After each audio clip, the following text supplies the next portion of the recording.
Doctor ortho Ayurvedic oil and capsule. अब दर्द भी घुटने टेकेगा। अंकिता भंडारी हत्याकांड में भाजपा प्रदेश प्रभारी दुष्यंत गौतम का कथित वीआईपी के तौर पर नाम आने के बाद बीजेपी ने बनाई दूरी। दुष्यंत गौतम बीजेपी के पोस्टरों से गए।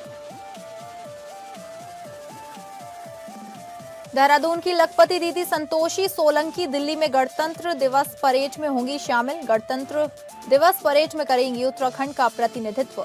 परेड में सहभागिता के साथ साथ अपनी सफलता की प्रेरणादायी यात्रा भी साझा करेंगी संतोषी सोलंकी। देहरादून में रिश्वत लेते अमीन गिरफ्तार। विजिलेंस ने अमीन टीकाराम को रिश्वत लेते रंगे हाथ किया गिरफ्तार। भूमि के मुआवजे के एवज में मांगी थी 10,000 रुपए की रिश्वत। धनोल्टा में पहाड़ों ने ओढ़ी सफेद चादर। धनोल्टी में सीजन की पहली बर्फबारी से ठंड बढ़ी, लेकिन पर्यटकों के चेहरे खिले।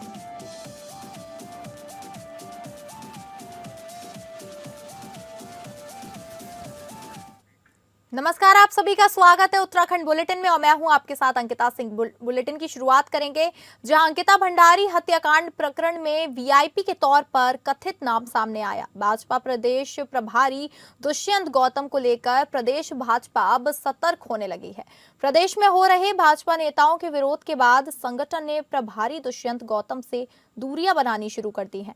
कई कार्यक्रमों से प्रदेश प्रभारी नदारत दिखाई दे रहे हैं, तो वहीं अब नए पोस्टरों में प्रभारी दुष्यंत गौतम की फोटो नहीं लगाई गई है, जबकि पुराने हर पोस्टरों में दुष्यंत गौतम की फोटो लगी है। इस मामले पर भाजपा प्रदेश महामंत्री दीप्ति रावत का कहना है कि भाजपा के नए राष्ट्रीय अध्यक्ष बनने के बाद नई टीम बन रही है, जिसके चलते कई प्रदेशों में प्रदेश प्रभारी की फोटो लगाई गई है, कई प्रदेशों में नहीं लगाई गई है। उधर इस पूरे मामले पर कांग्रेस ने बीजेपी को आड़े हाथों लिया है। प्रदेश प्रवक्ता प्रतिमा सिंह ने कहा कि बीजेपी संगठन ने यह मान लिया है कि अंकिता भंडारी मर्डर केस में जो वीआईपी का नाम सामने आया था वह दुष्यंत गौतम है। माना जा रहा है कि प्रदेश प्रभारी से भाजपा की यह दूरियां साफ संकेत दे रही हैं कि आने वाले दिनों में दुष्यंत गौतम को प्रदेश प्रभारी के पद से हटा सकती है।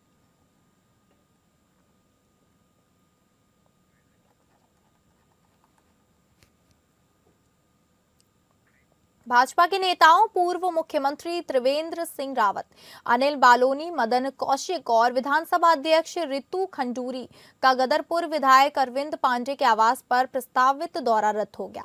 इन नेताओं के आगमन को लेकर पार्टी कार्यकर्ताओं में खासा उत्साह था। हेलीपैड तक तैयार कर लिया गया था, लेकिन ऐन वक्त पर चारों दिग्गज नेताओं के नहीं पहुंचने से भाजपा कार्यकर्ता मायूस नजर आए। इस दौरान विधायक अरविंद पांडे ने कार्यकर्ताओं को संबोधित करते हुए ये कहा कि यह चुनावी वर्ष है और कल शाम चारों नेताओं से उनकी बात हुई थी। उन्होंने स्वयं ही उन्हें आने से मना कर दिया। इसी वजह से यह कार्यक्रम स्थगित हो गया। आपको बता दें कि विधायक अरविंद पांडे इन दिनों जमीन घोटाले के आरोपों और उनके कैंप कार्यालय को अवैध बताए जाने के बाद प्रशासन की ओर से जारी नोटिस को लेकर सुर्खियों में हैं।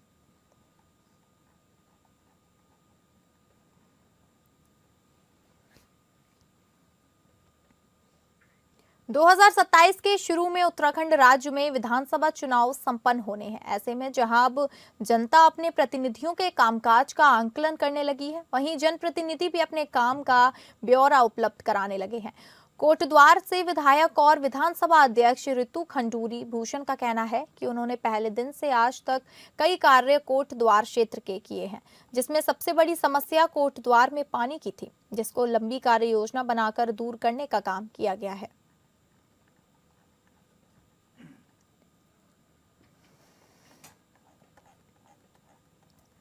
आपको बता दें कि 2027 के शुरू में ही उत्तराखंड राज्य में विधानसभा चुनाव संपन्न होने लगे हैं।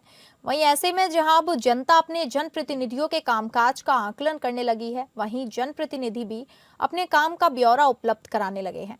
कोटद्वार से विधायक और विधानसभा अध्यक्ष रितु खंडूरी भूषण का कहना है कि उन्होंने पहले दिन से आज तक कई कार्य कोटद्वार के क्षेत्र के किए हैं, जिसमें सबसे बड़ी समस्या कोटद्वार में पानी की थी, जिसको लंबी कार्य योजना बनाकर दूर करने का काम किया गया है।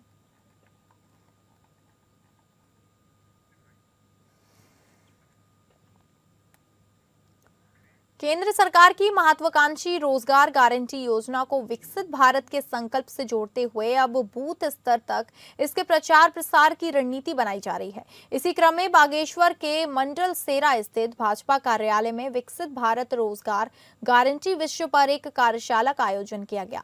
इस कार्यशाला में बागेश्वर और कपकोट के दोनों विधायक दर्जा राज्य मंत्री शिव सिंह बिष्ट, जिला प्रभारी कुंदन लटवाल सहित भाजपा के प्रदेश उपाध्यक्ष राजेंद्र सिंह बिष्ट विशेष रूप से मौजूद रहे। कार्यशाला का उद्देश्य केंद्र सरकार की रोजगार गारंटी योजनाओं को कार्यकर्ताओं के माध्यम से जन जन तक पहुंचाना और बूथ स्तर पर इसके लाभों की जानकारी देना रहा। मीडिया से बातचीत करते हुए दर्जा राज्य मंत्री शिव सिंह बिष्ट ने कांग्रेस पर तीखा हमला बोला। उन्होंने कहा कि कांग्रेस लगातार गलत बयानबाजी कर और नकारात्मक माहौल बनाकर केंद्र सरकार की जल कल्याणकारी योजनाओं को बदनाम करने का प्रयास कर रही है। उन्होंने स्पष्ट किया कि मनरेगा का नाम बदलने के साथ साथ मजदूरों को मिलने वाले वास्तविक लाभों की जानकारी भाजपा कार्यकर्ताओं के माध्यम से जनता तक पहुंचाई जा रही है। वहीं भाजपा के प्रदेश उपाध्यक्ष राजेंद्र सिंह बिष्ट ने कहा कि रोजगार गारंटी योजना का नाम बदलकर विकसित भारत की नींव रखी गई है। केंद्र सरकार की योजनाएं गरीब, मजदूर और ग्रामीणों को सशक्त बनाने की दिशा में काम कर रही हैं और इन योजनाओं की जानकारी हर व्यक्ति तक पहुंचाना पार्टी की प्राथमिकता है।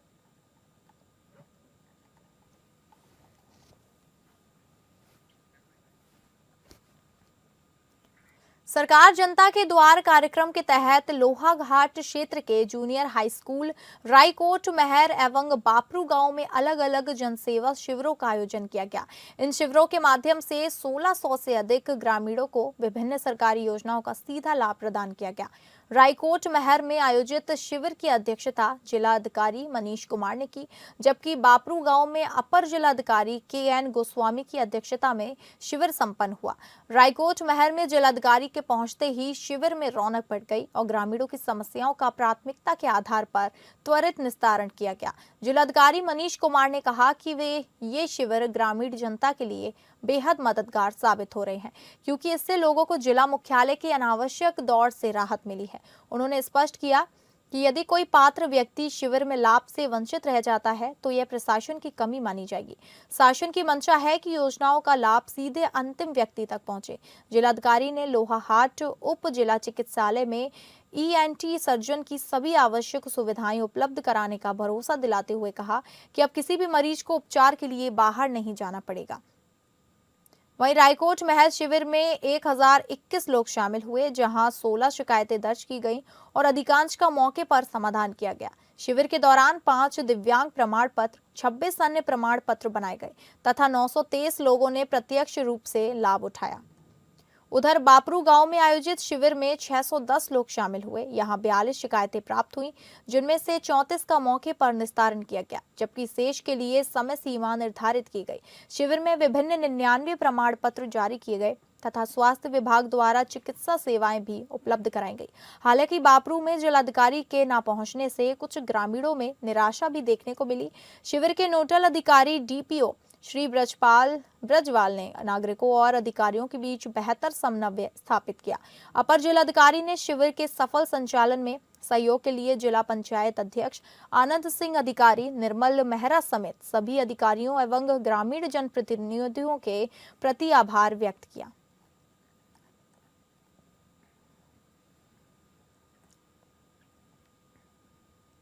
यूनिफॉर्म सिविल कोड को 1 साल पूरे होने पर 27 जनवरी को प्रदेश भर में भव्य कार्यक्रम आयोजित होंगे।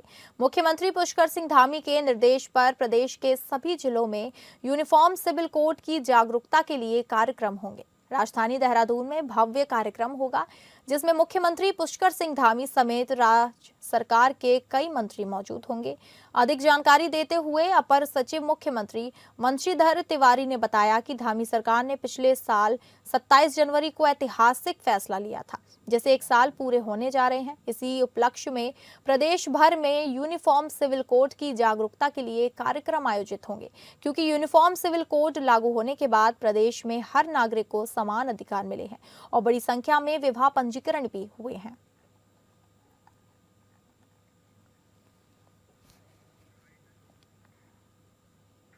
मुख्यमंत्री पुष्कर सिंह धामी ने सीएम हेल्पलाइन पर आने वाली शिकायतों के निस्तारण के लिए अधिकारियों को सख्त निर्देश दिए हैं। उन्होंने कहा कि सभी शिकायतों का निस्तारण एक निश्चित समय के तहत किया जाए। इसी के तहत देहरादून के जिलाधिकारी सविन बंसल ने अपने सभी अधिकारियों को निर्देश दिए हैं कि वे सभी विभागों में आने वाली शिकायतों को गंभीरता से लेते हुए उनका त्वरित निस्तारण करें। उन्होंने कहा कि सीएम हेल्पलाइन में आने वाली समस्याओं का जल्द से जल्द निस्तारण किया जाना आवश्यक है।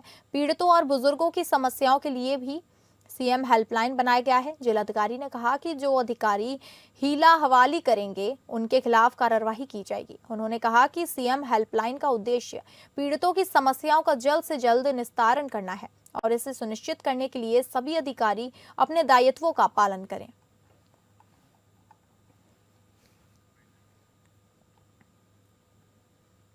जनपद में कानून व्यवस्था को चुनौती देने वाले एक सनसनीखेज मामले का ट्रांजिट कैंप पुलिस ने खुलासा किया है। वरिष्ठ पुलिस अधीक्षक के निर्देशों पर की गई कार्रवाई में पार्षद पद पर हुए हमले के पीछे की पूरी साजिश सामने आई है। पुलिस जांच में खुलासा हुआ कि पारिवारिक विवाद के चलते सहानुभूति हासिल करने के उद्देश्य से पार्षद ने खुद पर हमला कराने की योजना बनाई थी। पुलिस ने रात्रि कोचिंग के दौरान 3 हमलावरों को अवैध हथियारों के साथ गिरफ्तार किया। आरोपियों के पास से 2 तमंचे, एक जिंदा कारतूस और एक चाकू बरामद हुआ। पूछताछ में मामले के मास्टरमाइंड इंदर नारंग का नाम सामने आया, जिसने पूरी साजिश को अंजाम देने में अहम भूमिका निभाई। सभी आरोपियों के खिलाफ संबंधित धाराओं में मुकदमा दर्ज कर कड़ी कार्रवाई की जा रही है। एसएसपी ने स्पष्ट किया कि कानून को गुमराह करने वालों के खिलाफ जीरो टॉलरेंस की नीति अपनाई जाएगी। वहीं किच्छा विधायक तिलक राज बहेड़ ने प्रेस कॉन्फ्रेंसिंग कर पूरे मामले पर सार्वजनिक रूप से माफी भी मांगी।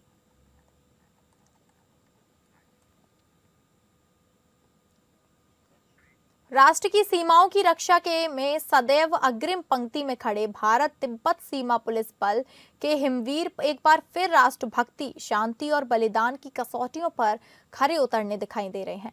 लोहाहाट के छमनिया चौड़ स्थित आईटीबीपी की 36वीं वाहिनी का पूरा परिसर गणतंत्र दिवस की आहट के साथ तिरंगे की रोशनी और देशभक्ति के तिरंगे से जगमगा उठा है। रंग बिरंगी विद्युत सज्जा से सुसज्जित यह परिसर न केवल गणतंत्र दिवस के आगमन का संदेश दे रहा है, बल्कि हर जाने माने को आओ मिलकर राष्ट्रवाद, संविधान और राष्ट्रीय अस्मिता की रक्षा का संकल्प लें का आह्वान भी कर रहा है। चारों ओर गूंज देशभक्ति के नारे, अनुशासन में खड़े हिमवीरों की दृढ़ आकृतियां और राष्ट्र सेवा के प्रति समर्पित भावनाएं। यह दृश्य हर व्यक्ति के मन मस्तिष्क को राष्ट्रभाव से त्वरान्वित कर रहा है। जवानों की हर गतिविधि, हर स्वर, हर कदम भारत माता के प्रति अटूट आस्था और निष्ठा का प्रतीक मानकर उभर रहा है। इस अवसर पर 36वीं वाहिनी के कमांडेंट संजय कुमार ने कहा कि गणतंत्र दिवस केवल उत्सव नहीं बल्कि आत्ममंथन का अवसर है। यह पर्व हमें हमारी राष्ट्रभक्ति की क्षमता को परखने और देश सेवा के नए संकल्प लेने की प्रेरणा देता है। साथ ही ये भी याद दिलाता है कि जिस देश से हम सब कुछ पाते हैं उसके लिए हम बदलने में क्या दे रहे हैं। यही सच्चा राष्ट्र धर्म है। आईटीबीपी के हिमवीरों का यह संदेश, साफ संदेश स्पष्ट है कि राष्ट्र की सेवा केवल सीमा पर नहीं बल्कि विचार, संकल्प और आचरण में भी होनी चाहिए। गणतंत्र दिवस की यह रोशनी आने वाली पीढ़ियों को संविधान, एकता और अखंडता की रक्षा का मार्ग दिखा रही है।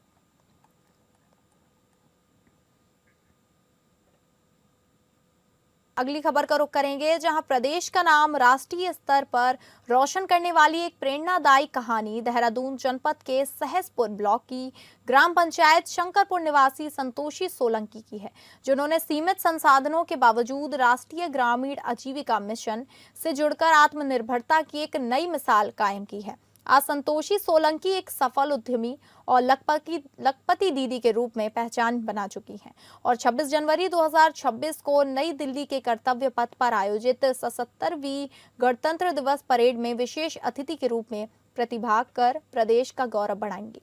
भारत सरकार द्वारा 77वीं गणतंत्र दिवस परेड के लिए देश भर से अपने अपने क्षेत्रों में उत्कृष्ट कार्य करने वाली किसानों, खिलाड़ियों, महिला स्वयं सहायता समूह सदस्यों, स्टार्टअप उद्यमियों एवं विभिन्न सहकारी सरकारी योजनाओं के लाभार्थियों को आमंत्रित किया गया है। इसी क्रम में उत्तराखंड राज्य से देहरादून जनपद की संतोषी सोलंकी का चयन लखपति दीदी के रूप में किया गया है, जो परेड में सहभागिता के साथ साथ अपनी सफलता की प्रेरणादायी यात्रा भी साझा करेंगी।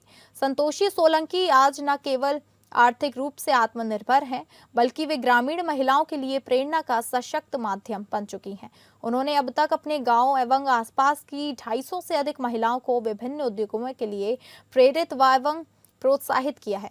वर्ष 2018 में संतोषी सोलंकी ने सेलाकुई में राष्ट्रीय ग्रामीण आजीविका मिशन के अंतर्गत स्वयं सहायता समूह से जुड़कर प्रिंटिंग प्रेस व्यवसाय की शुरुआत की। एकता स्वयं सहायता समूह की सदस्य रहते हुए उन्होंने आस्था क्लस्टर लेवल फेडरेशन के अंतर्गत CCL, CIF एवं CC के माध्यम से वित्तीय सहयोग एवं प्रशिक्षण प्राप्त किया। आज वे सोलंकी प्रिंटिंग प्रेस का सफल संचालन कर रही हैं, जिससे उन्होंने अब तक 60 लाख रुपए से अधिक का टर्नओवर अर्जित किया है। सेलाकुई स्थित सोलंकी प्रिंटिंग प्रेस के माध्यम से बैनर, पोस्टर, विजिटिंग कार्ड, सरकारी योजनाओं से संबंधित प्रचार सामग्री सहित विभिन्न सरकार प्रकार के प्रिंटिंग कार्य किए जा रहे हैं। संतोष सोलंकी अपने पति के साथ मिलकर उस उद्यम का संचालन कर रही हैं तथा अपनी प्रिंटिंग प्रेस में 4 स्थानीय ग्रामीण महिलाओं को रोजगार प्रदान कर उन्हें भी आत्मनिर्भर बना रही हैं। संतोषी सोलंकी ने बताया कि पेपर वर्क के साथ फ्लैक्स मशीन की शुरुआत के बाद उन्हें बड़ी कंपनियों से भी लगातार ऑर्डर प्राप्त हो रहे हैं। Tupperware plastic company, India glycols limited, हैव फार्मा एवं हिमालयन जैसी प्रतिष्ठित कंपनियां उनकी प्रिंटिंग प्रेस से पैकेजिंग एवं प्रचार सामग्री के ऑर्डर देती हैं, जिससे बड़े स्तर पर कार्य एवं बेहतर लाभ संभव हो पा रहा है। जिला मिशन प्रबंधक सोनम गुप्ता ने बताया कि राष्ट्रीय ग्रामीण आजीविका मिशन से जुड़कर जनपद की अनेक महिलाएं लखपति दीदी बनने की दिशा में आगे बढ़ रही हैं। इसी क्रम में सहसपुर ब्लॉक की संतोषी सोलंकी प्रिंटिंग प्रेस के माध्यम से लखपति दीदी बनी है, जो 26 जनवरी को दिल्ली में आयोजित गणतंत्र दिवस परेड में प्रतिभाग कर प्रदेश की सफलता की कहानी साझा करेंगी। मुख्य विकास अधिकारी अभिनव शाह ने कहा कि NRLM के माध्यम से जनपद में समूह की महिलाओं को लखपति दीदी बनाने के लिए निरंतर कार्य किया जा रहा है। उन्होंने बताया कि 26 जनवरी को दिल्ली में होने वाली परेड के लिए प्रदेश भर से देहरादून जनपद की संतोषी सोलंकी का चयन हुआ, जो समूह स्तर पर प्रिंटिंग व्यवसाय में उत्कृष्ट कार्य कर रही हैं।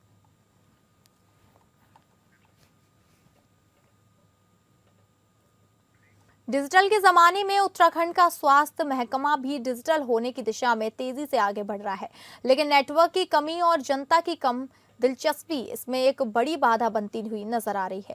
देहरादून जनपद के सरकारी अस्पतालों में स्वास्थ्य विभाग डिजिटल तरीके से पर्चा बनाने को बढ़ावा दे रहा है, जिसमें लगातार शिकायतें विभाग को प्राप्त हो रही हैं। मुख्य स्वास्थ्य अधिकारी देहरादून का कहना है कि कोई भी नई चीज जब आती है तो थोड़ा दिक्कत जरूर होती है, लेकिन बाद में उसकी आदत बन जाती है और जल्द ही लोग डिजिटल पर्चा बनाने पर राहत महसूस करेंगे।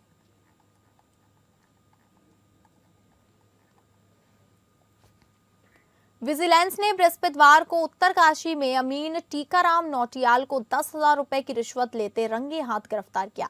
आरोपी ने यह रिश्वत एक किसान से उसके खेत का मुआवजा दिलाने के नाम पर मांगी थी। विजिलेंस ने नौटियाल के घर पर भी तलाशी ली। Director vigilance doctor V Murugesan ने बताया कि मुख्यमंत्री पुष्कर सिंह धामी के निर्देश पर लगातार भ्रष्टाचार के मामलों में कार्रवाई की जा रही है।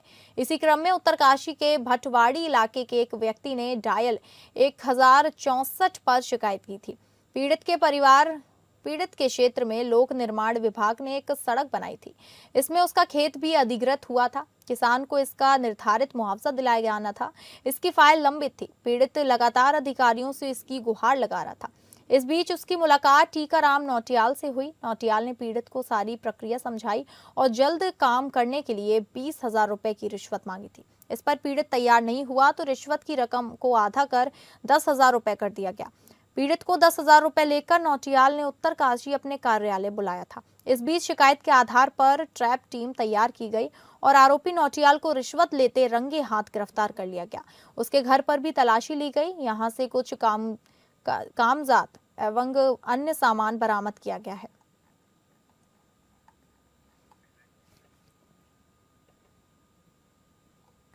टिहरी गढ़वाल के प्रसिद्ध पर्यटन स्थल धनोल्टी में सीजन की पहली बर्फबारी से ठंड बढ़ गई है और पहाड़ों पर सफेद चादर बिछ गई है। शुक्रवार से ऊंचाई वाले क्षेत्रों में बारिश और बर्फबारी का दौर जारी है। धनोल्टी, सुरकंडा देवी, कद्दूखाल और नागडिब्बा में हल्की से मध्यम बर्फबारी दर्ज की गई, जिससे तापमान की गिरावट आई है। निचले इलाके में हल्की बारिश हुई, जिससे ठिठुरन बढ़ गई है। पहली बर्फबारी से स्थानीय लोगों और पर्यटकों में उत्साह और तथा पर्यटन कारोबार को बढ़ावा मिलने की उम्मीद बताई जा रही है। प्रशासन ने फिसलन को देखते हुए सतर्क रहने की अपील की है। तहसीलदार बीरम सिंह पंगवार ने बताया कि सड़क से बर्फ हटाने के लिए विभाग तैयार है और पर्यटकों से सुरक्षित यात्रा की अपील की गई है।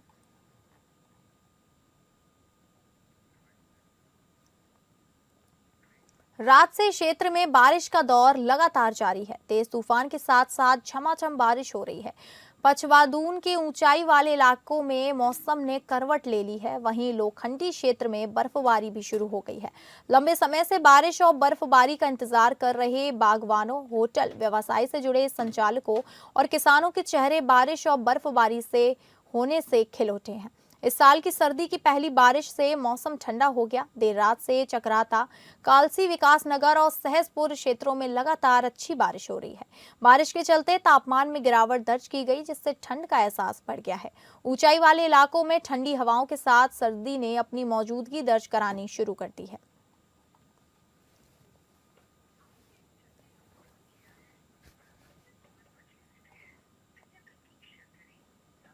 रात से बारिश का दौर लगातार जारी है। तेज तूफान के साथ साथ झमाझम बारिश हो रही है। पचवादून के ऊंचाई वाले इलाकों में मौसम ने करवट ले ली है। वहीं चक्राता क्षेत्र में बर्फबारी होने के आसार भी बढ़ गए हैं। इस साल सर्दी की पहली बारिश से मौसम ठंडा हो गया है। देर रात से ही चक्राता, कालसी, विकासनगर और सहसपुर क्षेत्रों में जमकर बारिश हो रही है। मौसम विभाग ने प्रदेश के अन्य जिलों में ओलावृष्टि के साथ बिजली चमकने और तेज हवाएं चलने की संभावना जताई है। मौसम विभाग की माने तो 28 जनवरी तक मौसम ऐसा ही रहने वाला है। ऊंचाई वाले इलाकों में ठंड और बढ़ने के संकेत हैं। बर्फबारी और बारिश के कारण तापमान में गिरावट आ सकती है, जिससे सुबह और रात के समय ठिठुरन महसूस होगी।